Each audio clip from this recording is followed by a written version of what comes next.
بسم الله الرحمن الرحيم. وركنه ما جعل علما على حكم النص وهو المعنى الجامع المسمى علة سماه ركنا لأن مدار القياس عليه لا يقوم القياس إلا به، وسماه علما لأن علل الشرع أمارات ومعرفات للحكم وعلامة عليه، والموجب الحقيقي هو الله تعالى. وإنما اختلفوا في أن ذلك المعنى علم على الحكم في الفرع فقط أم في الأصل أيضا، والظاهر هو الأول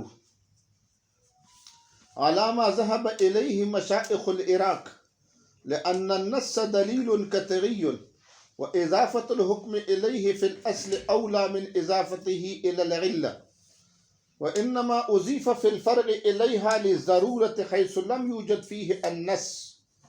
وقيل أضيف الحكم الأصل والفرع جميعا إلى العلة، لأنه ما لم يكن لها تأثير في الأصل كيف تؤثر في الفرع.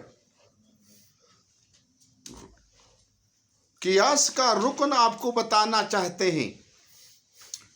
قیاس کا رکن کیا ہے؟ اب ماتن نے تو بتا دیا ہے کہ قیاس کا رکن وہ وصف ہے جو علما علی حکم النص، جو نص کے ساتھ ثابت ہونے والے حکم پر ایک نشانی قرار دیا گیا ہوتا ہے. نص کے ساتھ ثابت ہونے والے حکم کی ایک نشانی وہ وصف ہے جو نص کے ساتھ ثابت ہونے والے حکم کے لیے اللہ تبارک و تعالی نے ایک نشانی اور ایک علامت بنا دیا ہے. یہ والی بات آپ کو سمجھ آ گئی یا نہیں آئی؟ اصل میں مقیس علیہ میں نص کے ساتھ حکم ثابت ہوتا ہے. نص کے ساتھ حکم ثابت ہوتا ہے، اور اس نص کے ساتھ ثابت ہونے والے حکم کے لیے جس کو آپ علت کہتے ہیں یا اس کو وجہ کہتے ہیں، نص کے ساتھ ثابت ہونے والے حکم کی کوئی وجہ ہوتی ہے نا. کیا ہوتی ہے؟ کوئی علت ہوتی ہے، کوئی وجہ ہوتی ہے. وہ علت جامعہ، وہ علت مشترکہ جو اصل اور فرع اور مقیس علیہ اور مقیس کے درمیان، یہ قیاس کے لیے یہ رکن ہے. یہ وہ مرکزی ستون ہے جس پر قیاس کی عمارت کڑی ہوتی ہے.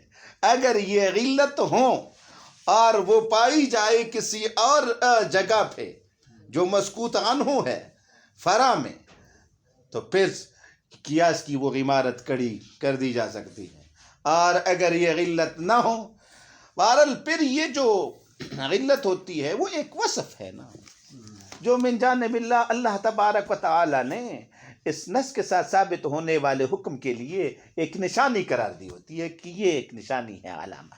اب وہی نشانی، اس حکم کی نشانی جب دوسری جگہ پہ پائی جاتی ہے تو پھر مجتہد اس سے جان لیتا ہے کہ یہاں پہ نص کے ساتھ ثابت، اصل میں مقیس علیہ میں یہ حکم جو ثابت ہے، اور اس وصف کی وجہ سے، یہ علامہ ہے نا اس پر، اس وصف کی وجہ سے یہاں پہ یہ حکم ثابت ہے. یہی وصف، یہی علت، یہی وجہ تو وہاں پہ بھی پائی جا رہی ہے. جی، تو یہ تو حکم پر نشانی ہے، وہ حکم یہاں پہ بھی ہوگا نا. تو اس کو اس پر قیاس کر لیتے ہیں کہ جس طرح یہاں پہ اس وجہ سے، اس وصف کی وجہ سے حکم ہے یہ، تو وہاں پہ بھی یہی حکم ہے. یہ والی بات آپ کو سمجھ نہیں آئی ہے؟ اب قیاس میں کئی چیزیں ہیں. ایک تو یہ علت مشترکہ ہے، علت جامعہ، یہ، اور ایک فرع ہے، ایک اصل ہے، ٹھیک ہے، اور ایک اصل میں نص کے ساتھ ثابت ہونے والا حکم ہے. یہ کتنے چیزیں ہو گئی؟ اصل، مقیس علیہ اور اصل، جی، جس میں نص کے ساتھ حکم ثابت ہے. فرع جس سے نص خاموش ہے، ٹھیک ہے، اور حکم اصل کا جو نص کے ساتھ وہاں پہ اصل مقیس علیہ میں ثابت ہے، اور اس کی وجہ اور علت تو اب یہ جو وجہ اور غلت ہے یہ اصل میں قیاس کے لیے رکن ہے اور وہ بنیادی چیز ہے جس کی وجہ سے یہ اگر یہ ہو تو پھر قیاس ہوتا ہے اور اگر یہ نہ ہو تو قیاس نہیں ہوتا. جیسے کہ نماز میں رکوع سجدہ کیا یہ ہو تو پھر نماز ہوتی ہے، اگر یہ نہ ہو تو نہیں. اس طرح قیاس میں اگر یہ علت جامعہ علت مشترکہ یہ اگر ہے تو پھر قیاس ہے اور اگر یہ نہیں تو قیاس نہیں. سمجھ نہیں آئی بات؟ بہر بتا رہی ہے تو میں نے متن کا یہاں تک ترجمہ آپ کو سنا ہے، آگے میں پڑھوں. ما جعل علما علی حکم النص، بہرحال وہ وصف جو نص کے ساتھ ثابت ہونے والے حکم کی ایک نشانی ہوتی ہے. وہ المعنی الجامع، یہ وہ معنی ہے یا یہ وصف ہے جو کہ جامع ہوتا ہے اصل اور فرع دونوں میں، اور جس کو کیا کہا جاتا ہے؟ علت کہا جاتا ہے. ٹھیک ہے، المسمى علتاً سماہ رکنن، اس کو کیا کہا؟ رکن کہا یا رکن قرار دیا. لأن مدار القیاس علیہ، اس لیے کہ قیاس کا دار و مدار اس پر ہوتا ہے. لا یقوم القیاس الا به، قیاس نہیں ہوتا مگر اس کے ساتھ قائم ہوتا ہے، یہ ہو تو پھر قیاس ہوتا ہے. وسماہ علما، اور اس علت کو اور اس وصف کو علم بھی کہا، نشانی علم کہا. علم کیوں کہا؟ اس لیے کہ جتنے بھی علل شرعیہ ہے، جتنے بھی علل شرعیہ ہے یہ علتیں ہیں احکام شرعیہ کے، جتنے بھی علتیں ہیں احکام شرعیہ کے، یہ سارے کے سارے علامات ہوتے ہیں ان احکام کے پائے جانے یا من جانب اللہ متوجہ ہونے کی نشانیاں ہوتی ہیں. لأن العلل الشرعی امارات و معرفات، شناخت کروانے والے ہوتے ہیں من جانب اللہ احکام کے، آپ کو بتا رہے ہوتے ہیں وہ علل شرعیہ، احکام شرعیہ کے وہ علل اور وجوہات کہ یہاں پہ من جانب اللہ یہ حکم متوجہ. وعلامۃ علیہ والموجب الحقیقی، وہ علت جو ہے ثابت کرنے والی نہیں ہوتی اس حکم کو موجود میں، اس لیے کہ اصل میں واجب کرنے والا یا ثابت کرنے والا یا مشروع قرار دینے والا اس حکم کو وہ تو اللہ تبارک و تعالیٰ کی ذات ہے. موجب حقیقی ثابت کرنے والی ذات وہ اللہ تبارک و تعالیٰ ہے. اور یہ جو علل ہے یہ موجبات یہ ثابت کرنے والے نہیں ہوتے ان احکام کو، یہ تو اللہ تبارک و تعالیٰ نے علامات قرار دیے ہیں. حکم تو ثابت کرنے والی ذات وہ ہے اور یہ علل یہ علامات ہے ان احکام پہ. وَإِنَّمَا اخْتَلَفُوا، آگے پھر اختلاف ہے مشائخ عراق کے اور مشائخ سمرقند کے درمیان کہ نص اصل میں ثابت ہونے والا جو حکم ہوتا ہے اس میں وہ جو علت ہوتی ہے بہرحال اصل میں بھی اس علت کے ساتھ وہ حکم ثابت ہوتا ہے یا اصل میں نص کے ساتھ حکم ثابت ہوتا ہے، تو اس میں اختلاف ہے. مشائخ عراق فرماتے ہیں کہ اصل میں نص کی طرف وہ حکم مضاف اور منصوب ہوتا ہے اور نص کے ساتھ ثابت ہوتا ہے. ٹھیک ہے، باقی رہا فرع میں جو حکم قیاس کے ذریعے سے ظاہر کیا جاتا ہے وہ فرع کا حکم وہ علت کی طرف مضاف اور منصوب ہوتا ہے.